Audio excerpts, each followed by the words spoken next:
The Whistler.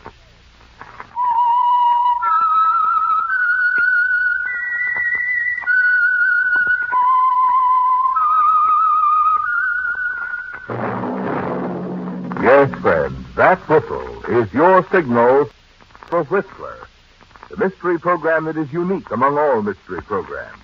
Because even when you know who's guilty, and you see his every move or know his complete plan, you always receive a startling surprise at the final curtain. The Whistler.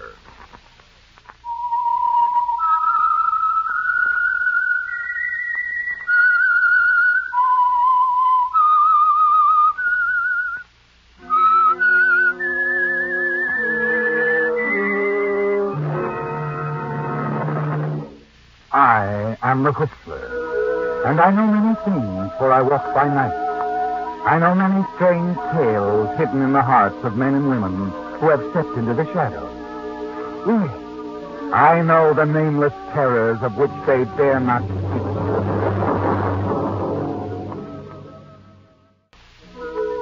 And now the Whistler's strange story. Golden Opportunity.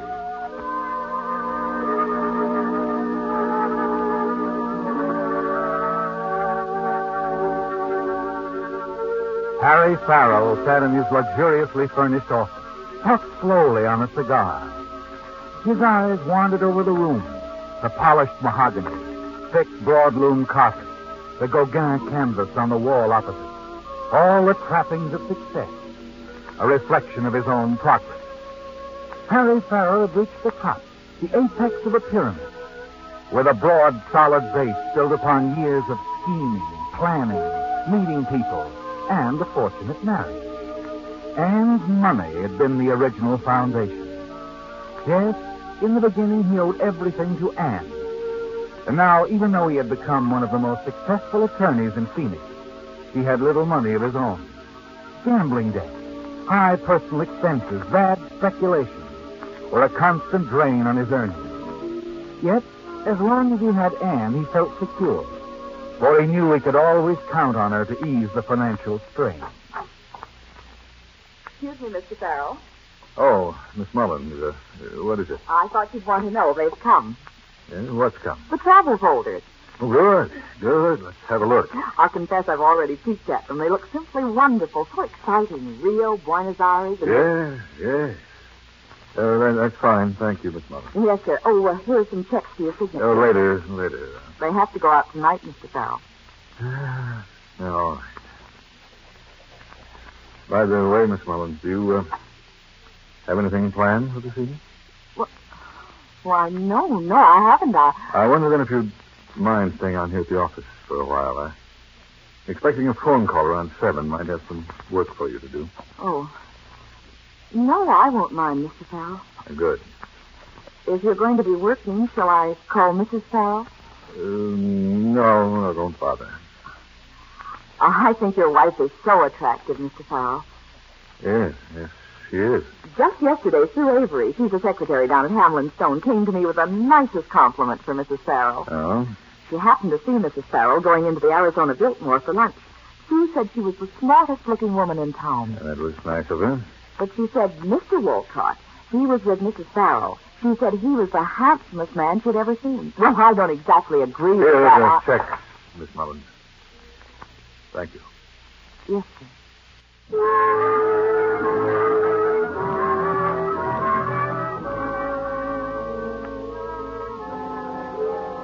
They all know, don't they, Harry?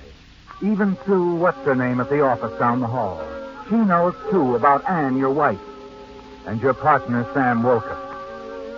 And you've known for a long time, but there was nothing you could do about it. You were willing to let things stand as they were, and keep your eyes shut as long as you had to depend so heavily on Anne financially. It really didn't matter. You've forgotten when you stopped loving her. Perhaps you never did. No, you're only interested in holding to her until you're on your own feet, until you have enough money of your own to live the way you want to live. Mexico City, Buenos Aires, Rio. But you know it'll be several years before you can do that, don't you? In the meantime, you turn to your travel folders and Through them, you escape.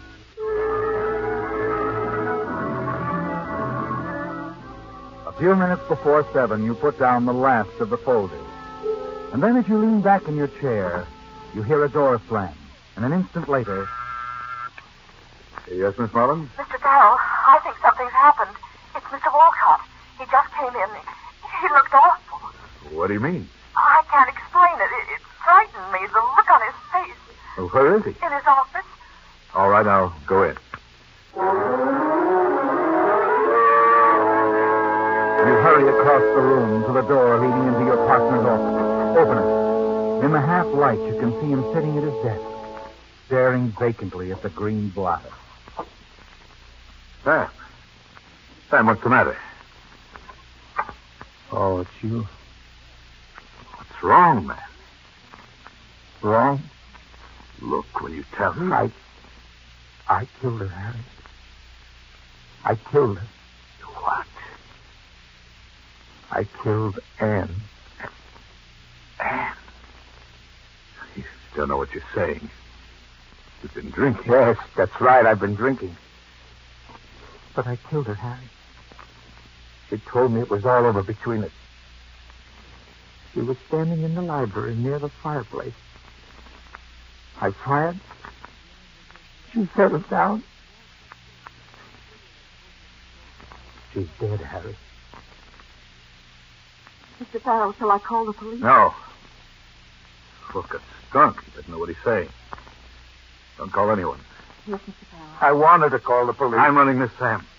You're not yourself. Now lie down on that couch until I tell you to get up. I'll be back in a moment.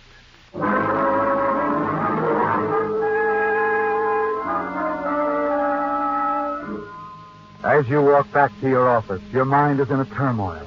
Spinning, whirling. Your emotions are in a tangled mess.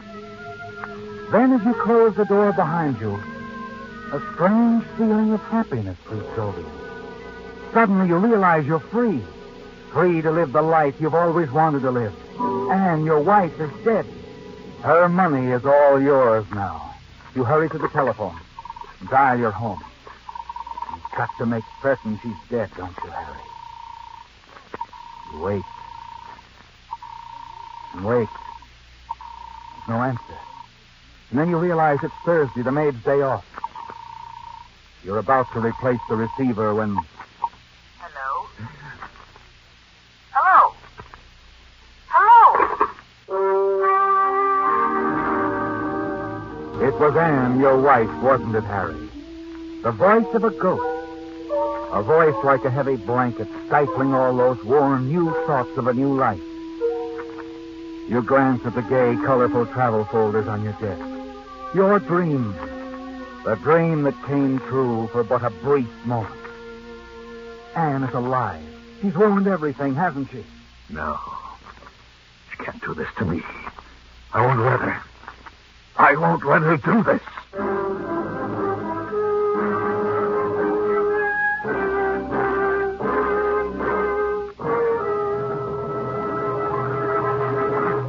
With the prologue of Golden Opportunity, another strange story by The Whistler.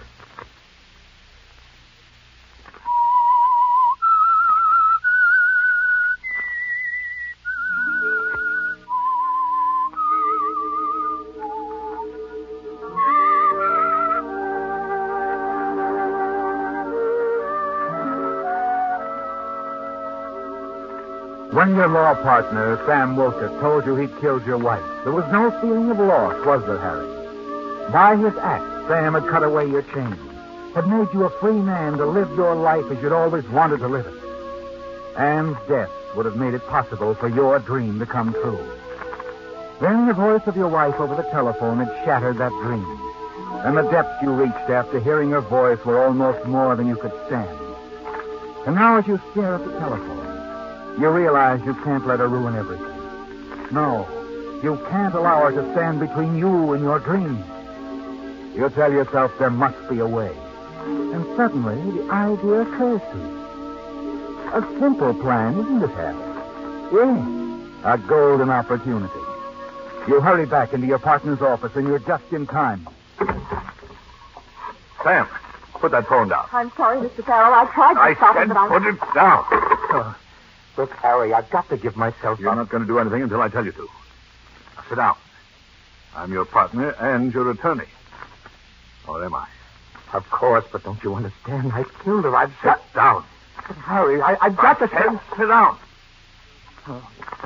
Now, tell me exactly what happened tonight. Harry, what's the use? What happened? Well, Ann and I, we've been in love for quite some time, Harry. I don't suppose you knew. Go on. This afternoon, she called me. Said she had to talk to me. It was important. I guess right then I knew what was coming. As it turned out, I was right. What do you mean? Tonight, she told me it was all over between us. She just didn't love me anymore. I sort of went crazy. I had the gun. I couldn't stand the thought of not seeing her anymore. You shot her? Yes. How many yes. times? I don't remember once, I think. She was standing by the fireplace, holding the glass in her hand, smiling. I pulled the trigger. She fell. I turned, ran, right, came here. Where's the gun? The gun? The gun. Did you leave it at the house? No. No, I have it here in my pocket. Give it to me. I said give it to me. Mr. Farrell, please, you're not... Keep out of this, Miss Mullins. Here it is, Harry. Well, go ahead. Why don't you pull the trigger?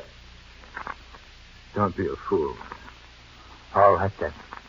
Call the police. I want to get this over. No.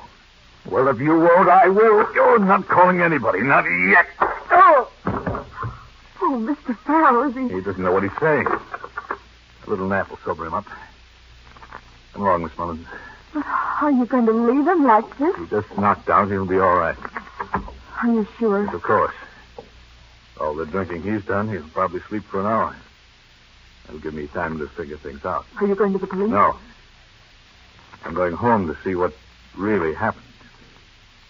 I don't call anyone while I'm gone, and if Sam should wake, don't let him call anyone. Plug the switchboard if you have to. Tell him the line's out of order. Yes, Mr. Farrell, but... You can handle it, Miss Mullins. I'm counting on you. I'll handle it, Mr. Farrell. Good. Remember, no one must know about this until we're absolutely sure. Yes, I understand. Mr. Wolcott's been drinking. I can't believe he did this terrible thing. Now, remember, don't do anything until you hear from me.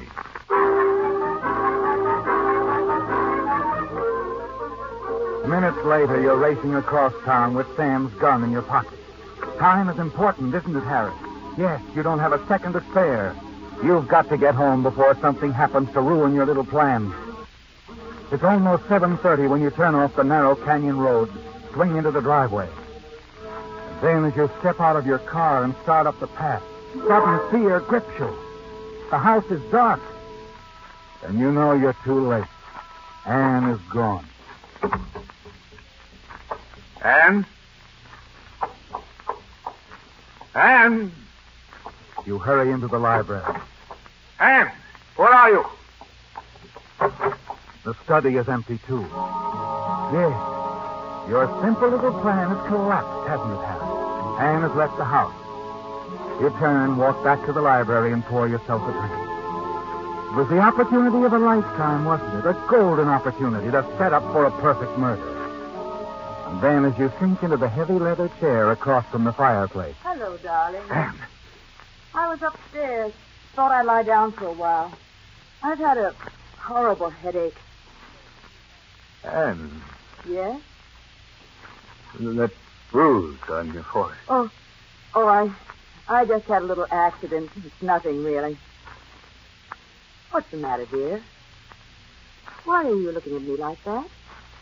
I just left Sam at the office. He told me all about it. I see. Well, now you know. I'm glad you do, Harry. He might have killed you. I suppose. I was so startled to see the gun, I jumped back, tripped over the chair. I fell just as he fired.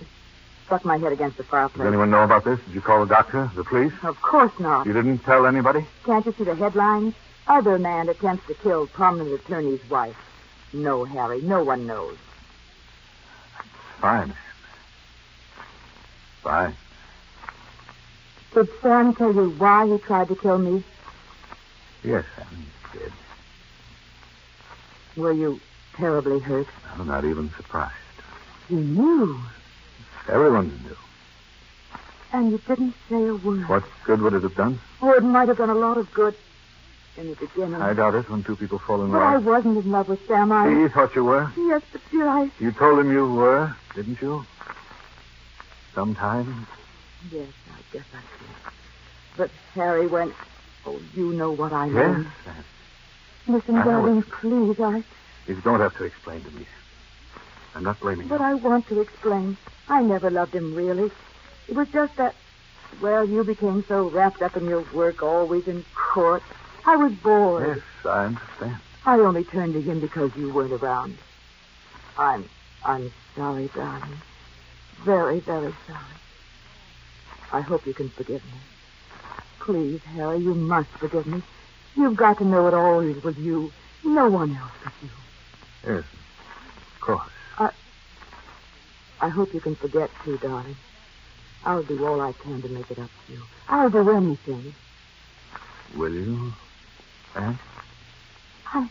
I've been thinking. You've always wanted to go to South America. Why don't we go, Harry, the two of us? Oh, we'll make it a wonderful trip. A second honeymoon. I don't know. What do you say, darling? A second honeymoon. You sure that's what you want?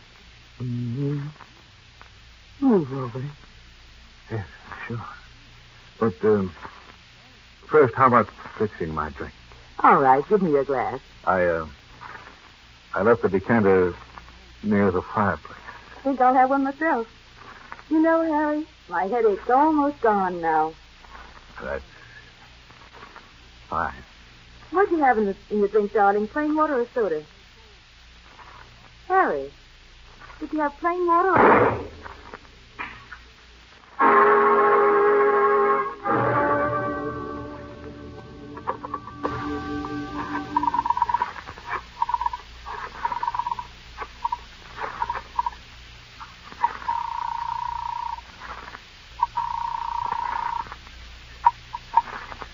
Police Department.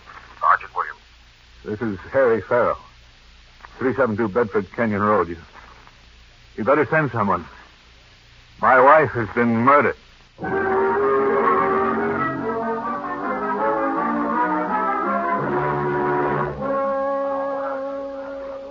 That's all I know, Lieutenant. When my partner told me what had happened, I rushed here, found her like this. All right, Mr. Farrell.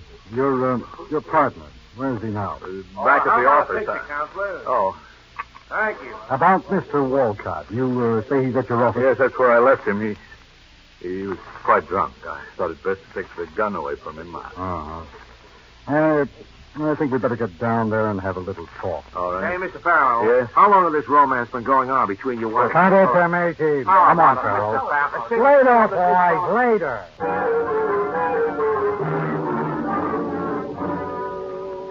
A half hour later, you're back at the office. Listen to the police lieutenant quietly questioning your partner, Sam Wilkins. Miss Mullins is there, too, and she serves as an excellent witness. That's right, Lieutenant. It's just as Mr. Farrell said. Mr. Wolcott came into the office shortly before 7. He admitted shooting Mrs. Farrell. Okay, thanks. All right, Walcott, just a few more questions. Look, I told you I killed her. What more do you want? Take me down, book me. Let's get this thing over with. Sure. Anything you say. Let's go.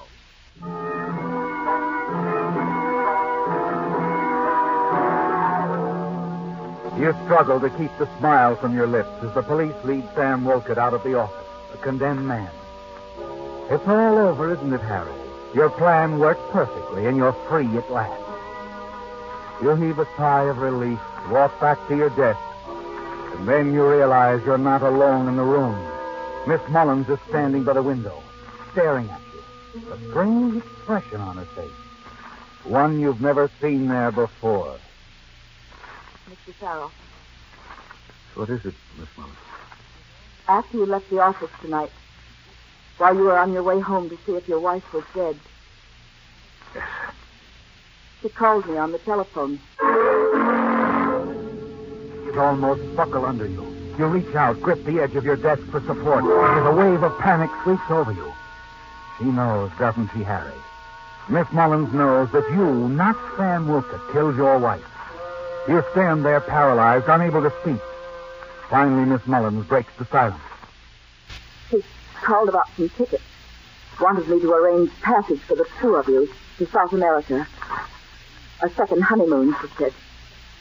I see. Mr. Farrell, Yes. you don't have to be afraid. I won't tell anyone. What was that again? I said, you don't need to worry. I'll never tell a soul. I know it's wrong, but I can't help it. You're doing this for me, aren't you, Miss Mullins? Yes. Well, I guess I haven't been very observant, No. Mildred. No, I guess you haven't. I wish now that I'd known. Would it have made any difference? Yes. Sure it would. I wish I could believe that. Still not too late. Let me prove it to you, Mildred. Mildred. Here. Here, look. The folder's there on my desk. Yes? Pick one out. What? Go ahead. Pick one out. Anyone. All right. There. Destination. Mexico City. And the hotel. Hotel Reforma. But I don't Very understand that. simple. I'll meet you there. Later. Oh. I see. Well, what do you say? You really don't have to do this, you know. I'd never tell I anyone. want it that way, Mildred. You can get a train out of town tonight. I'll give you the money you need. 2,000 should do it. There's that much in the safe here. Well, You'll meet me in Mexico City. as soon as I can. It all depends on the trial, Sam's trial. But I'll meet you when it's over, Mildred. I promise. All right, Harry. I'll leave tonight.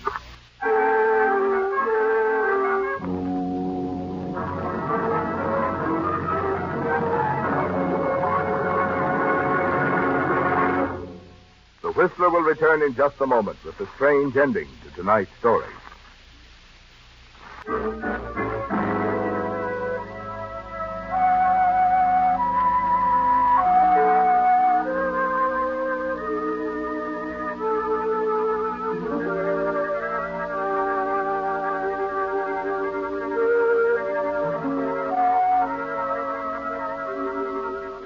It's over, isn't it, Harry?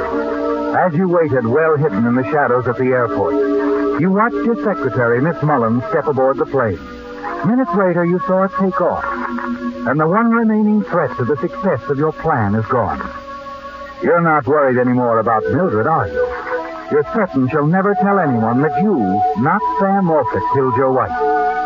Then, after the trial, after your partner has been convicted of a crime you committed, you'll join Mildred in Mexico City.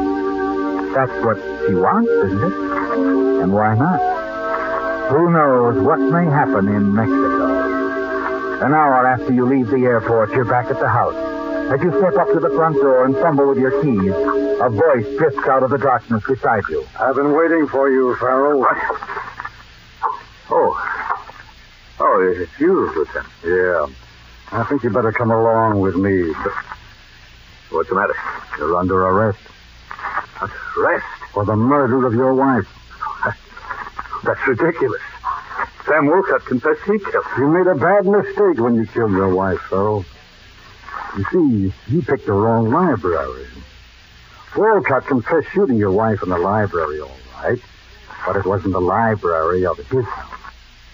And that bullet that missed her, it's there, too, embedded in the mantelpiece.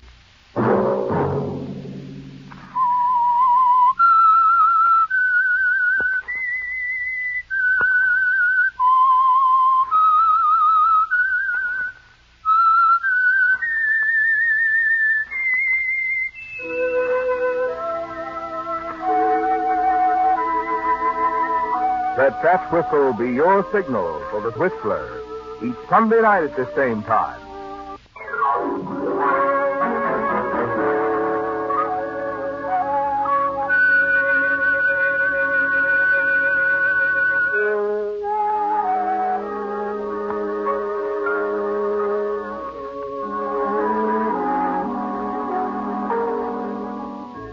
Featured in tonight's story were Willard Waterman, Monty Margett, Lois Moran, and Wally Mayer. The Whistler was produced and directed by George W. Allen, with story by Harrison Negley, music by Wilbur Hatch. Remember, at the same time next Sunday, another strange tale by The Whistler. Martin Miller speaking. This is CBS, the Columbia Broadcasting System.